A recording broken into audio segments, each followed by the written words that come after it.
Hi, this is John Linneball from John Linneball Tutoring, and this is American Idiom Part 6, Money Talks Some More. We're going to discuss idiom referring to money that you will find in North American U.S. English.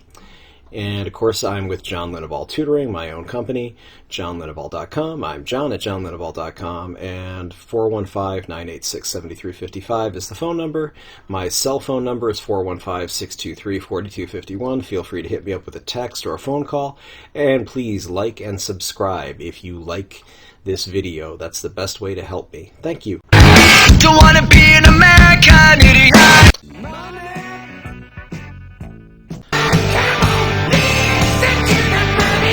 Alright, so this is American Idiom Part 6, Money Talks Some More, as I've already told you.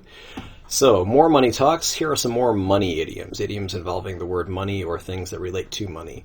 A price on your head. A bounty is being offered for your arrest or being killed, depending on who's offering the bounty. If it's the police, they probably want you to be arrested. If it's organized crime, they just might want you dead. Or in the Old West, of course, they wanted some criminals dead or alive. So don't go to bed with a price on your head. Don't do it. Don't go to bed with no price on your head. No. The theme from Beretta when I was a little boy. I didn't quite understand it because I was thinking that someone would go to bed with a price tag on their head. And I was like, why would you do that? That's just weird. The price of tea in China. What does that have to do with the price of tea in China? That means, how is that relevant to anything we're discussing or care about? I've heard that since I was a little boy.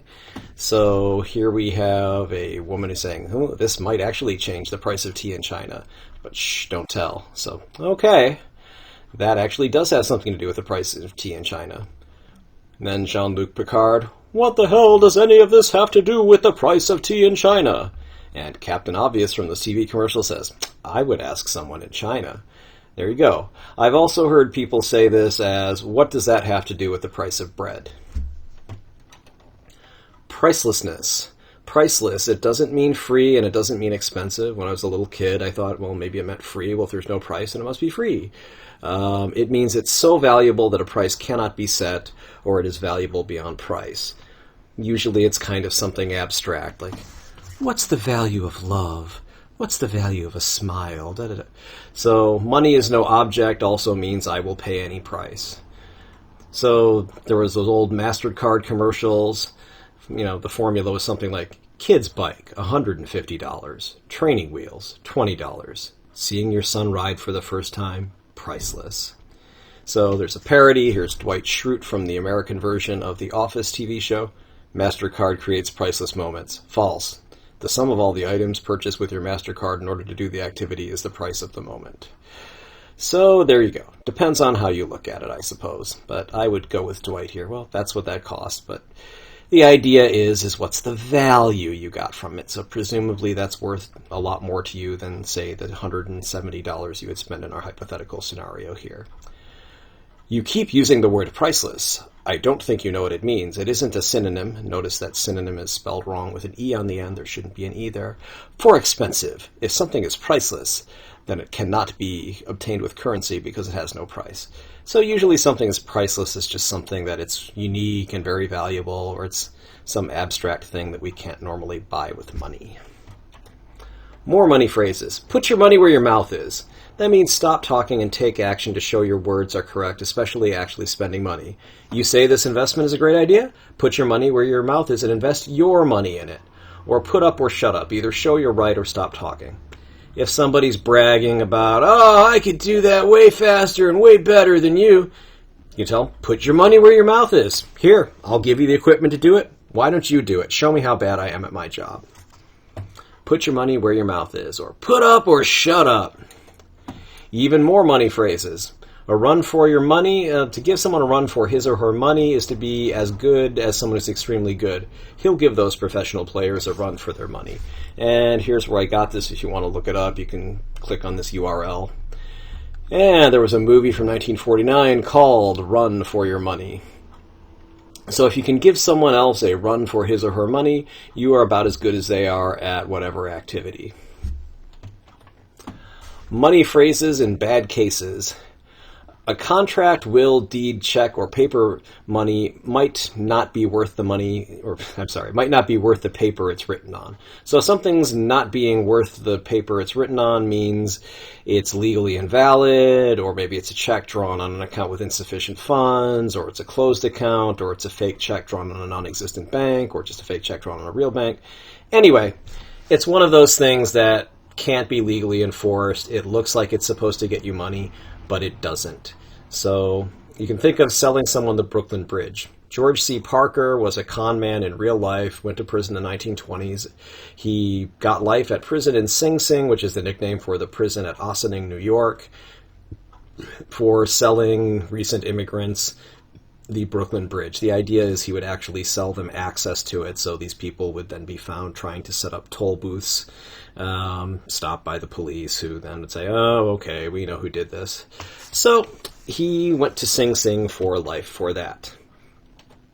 So there are similar ideas and bad deals. If you believe that, I've got a bridge in Brooklyn to sell you. Well, what they're saying is you're gullible. If you believe that, well, hey, I can get you a really good deal on a nice bridge in New York City, or I can sell you the Golden Gate Bridge, any landmark, bad investment would do. You can also say, I have some swampland in Florida to sell you. That's the same deal. What people would do is they'll sell you some land in Florida, and it's genuine land they have. It's just worthless swampland that can't possibly be developed except at extreme expense, or maybe it's legally protected land that it's so limited in the things you can use it for, you basically can't use it, so you just have to leave it the way it is. And, it could just be very inaccessible. I hear there's land in the Yukon in Canada that you can buy it for about 5 cents an acre because how would you get to it? You'd have to build your own highway to get there. So even a legal document can be grounds for fraud, as I put here. So here we have a California quitclaim deed. I'm pretty sure every U.S. state has its own version of a quitclaim deed. A quitclaim deed is something that you can just use to quickly transfer your interest in real estate, that is, property, land, things that are on it, to anyone else. But the trouble is all you're saying is you're transmitting, you're transferring your own interest in it. So my interest in the Empire State Building in New York City is 0%, but I could possibly give you a quitclaim deed that says, okay, I'll sell you my entire interest in the Empire State Building for $50. And you'll say, wow, what a good deal. And then a little too late, you realize you've just given me 50 cents, or not 50 cents, I'm sorry, $50, but even 50 cents would be a ripoff, for nothing, because I don't own any percentage of the Empire State Building. Please don't take this as legal advice. If you're going to enter a real estate transaction, do see a qualified real estate attorney in your jurisdiction. That's not me. Anyway, but that's the main thing. The other way to do it is there are warranty deeds where you're actually swearing out, I believe, that you own the property. There's title searches that can be done, okay? Do not buy somebody's house using a quitclaim deed. And so anyway, but that is a long-winded explanation of, if you believe that, I've got a bridge in Brooklyn to sell you, or, hey, if you believe that, I can get you a great deal on some swampland in Florida. So they're trying to say you, that's not really true. Maybe you're a little gullible. A verbal contract isn't worth the paper it's written on. Samuel Goldwyn. So Samuel Goldwyn said that. He was the Goldwyn in Metro-Goldwyn-Mayer, better known as MGM, the movie and hotel company. He was not a warm, fuzzy guy, but he knew the business of show business and entertainment business, so he had a lot of kind of not very nice sayings, and that's one of them, but it's generally true. You can sometimes enforce an oral contract or a verbal contract. Again, this isn't legal advice, but for anything important, I would get something in writing if I were you. So that's why people say a verbal contract isn't worth the paper it's written on. It is not worth the paper it is written on unless it is backed by the kind of force that will make the other side consider the penalties too heavy to break the agreement. So this applies in diplomacy and war. Treaties between nations generally only last as long as it's in each nation's interest to actually abide by the treaty. Pretty much as soon as it becomes inconvenient and they think they can get away with it, they'll say, well, the policy has changed and things have changed, so we're not going to abide by that contract. So it can mean a treaty between nations, can also apply to people. Somebody who isn't a very nice person might decide to take advantage of you thinking, well, there's no proof I did it, you'll know I did it, you're not going to be able to do anything in court, and I'm pretty sure you can't use enough physical violence against me or any other kind of pressure against me to make me abide by our agreement, so I'm not going to.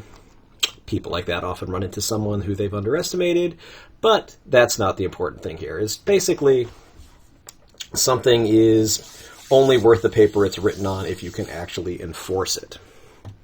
That's why things that are illegal contracts, that's why drug dealers are very nasty people who are willing to shoot you, because they can't go to the police or the courts and say, hey, this guy didn't pay me for the illegal drugs I was selling. See what I mean? Okay. License to print money. You could literally have a license to print money if you are the U.S. Bureau of Engraving and Printing, or if you contract with them, or if you contract with some other country's agency that prints their currency. But usually it's a figure of speech, meaning the person has an extremely lucrative job, particularly one that's seen as easy. Found this online, an entire license to print money t-shirt program, including free shirt designs, free t-shirts, free setup, and loading of all shirts to be sold. That's a direct quote. I didn't put the URL up here because I don't want to give them publicity. If you know how to set up and market, in quotes, programs like this, that itself may be a license to print money. You can get rich by telling other people how to get rich. We've discussed a run for your money. I would advise you to run with your money away from people like this who are offering you these deal-of-a-lifetime programs. They're usually not anywhere near as good as you think they are or as they make them look. So, moving on to the next thing here. Money versus value. To get your money's worth, it's not really idiom, but it means to get a good value for your money. That is to pay less money than you would think for what you receive for it. If you're paying more money than you would think or than you should have paid, then you didn't get a very good money. In fact, you could say you're burning money or throwing away money, wasting money if you didn't get a good deal or if you spent money when you really didn't have to. Something that's a bargain might still end up being basically a waste of money if you didn't need it in the first place, even if it was a good price for the thing you bought. That's how sales work at stores. It's like, yes, we're giving you a good price, but you don't need it, so it was not actually a good deal. Your money's no good here. That's usually spoken at a bar or a restaurant. Either the owner or another customer insists on buying you drinks or meals as a token of appreciation. For example, the grateful client met the attorney who'd won his case for him at a restaurant and insisted on paying for his meal, exclaiming, "Your money's no good here, counselor." It usually doesn't mean the money you're using is counterfeit or foreign, so I can't accept it, but it can, as in this humorous Bizarro cartoon at the right. Here's the Monopoly man, he's paying with some Monopoly game money. Your money's no good here. No, seriously, pay me with real money or I'm calling the cops. Ha ha ha. Could also mean your money's no good here, in that no, that's definitely a valid legal tender and we accept that form of payment, but we don't want your business, so we would like you to leave.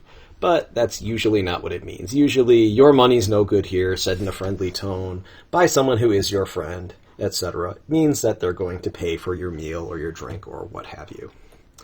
So here are some more dime phrases. On your dime or on your coin, at your expense. I forgot my wallet, so we'll have to have this lunch out on your coin or on your dime.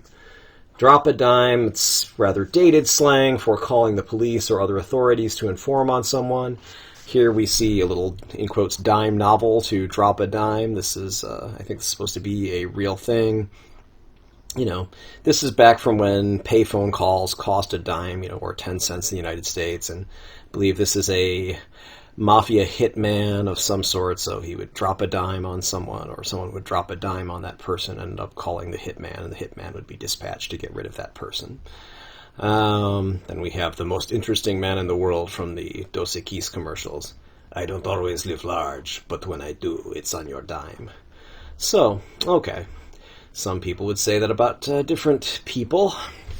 Whenever you feel that someone isn't earning their keep, you might say, you're making it on my dime, I'm paying for you. That's I don't like that at all.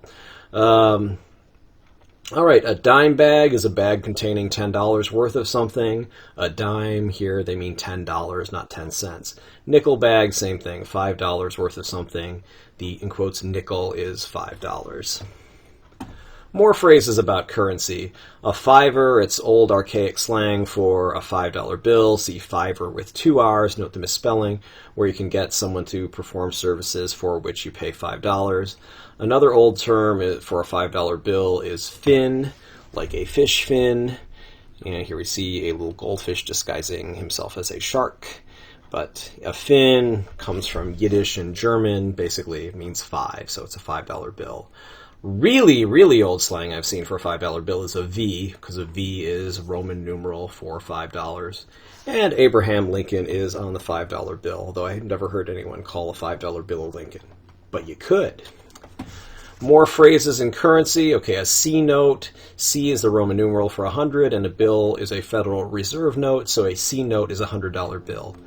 Remember seeing that for the first time in a newspaper headline. I had to go look it up to figure out what they meant by a C note, or I think it probably said $100 bill in the article.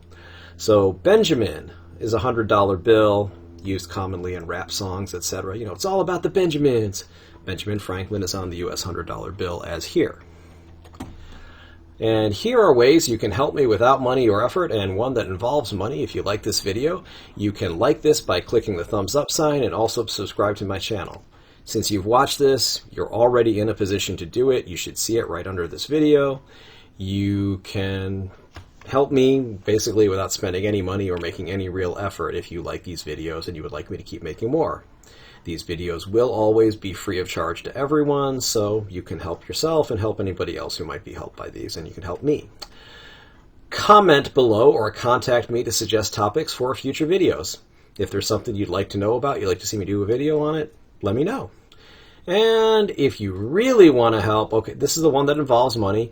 If you can donate $1 or more using my PayPal link, I'll never charge anything for these videos, as I've said, but it would really help me. These videos do take hours to make, and I do try to do a good job on each one. Thanks. Have a good day.